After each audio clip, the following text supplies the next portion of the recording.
I'm also, like I said, I'm based in South Africa, in Johannesburg.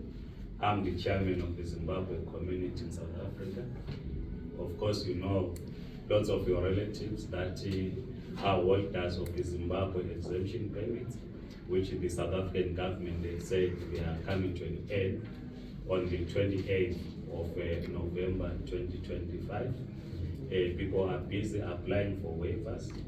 The Pretoria High Court, in its judgment, said that it was wrong, or it was unconstitutional to discontinue with the Zimbabwe exemption permit. But we note the judgment that it did not say the cabinet in South Africa does not have power to exercise its authority in terms of who documents and who doesn't document, but it said the process was unfair.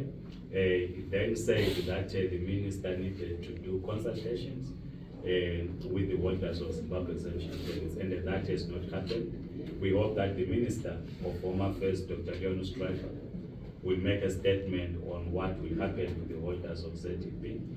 We had expected him to make an announcement after he appointed an immigration advisory board, which amongst others would advise him on what to do with the holders of the Zimbabwe exemption permit. So we're still waiting for him, but every ZEP holder should, by the 28th of November 2025, have applied.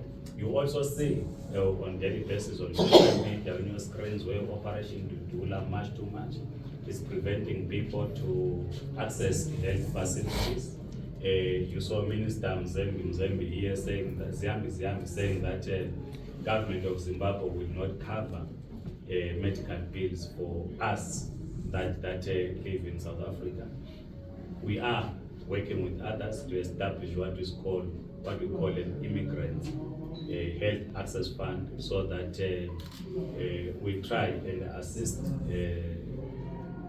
those that we live with. We have a number of people that have been denied to access chronic medication. They are on chronic illness, they need their monthly medication, and they can't, and some of them are now forced to pay huge sums of money in private healthcare. What we are saying is that unless we build a national democratic economy, unless we re-industrialize in Zimbabwe, we'll continue to have young people flocking to South Africa. When they arrive in South Africa, they compete for low resources, which then sparks attacks against the migrant communities. We also condemn the passport fees that people are paying. Some people end up overstaying, which then creates problems for them. So we have a crisis in Zimbabwe, we have a crisis in South Africa. The only way to resolve it is that we must unite as the people of Zimbabwe and end through a democratic process the rule of ZANU-PF, so that we are able to have young people returning to Zimbabwe. Those that are planning to go to South Africa, that they stay in Zimbabwe. Otherwise, thank you so much for hosting us in this press conference. Have a good evening or good afternoon.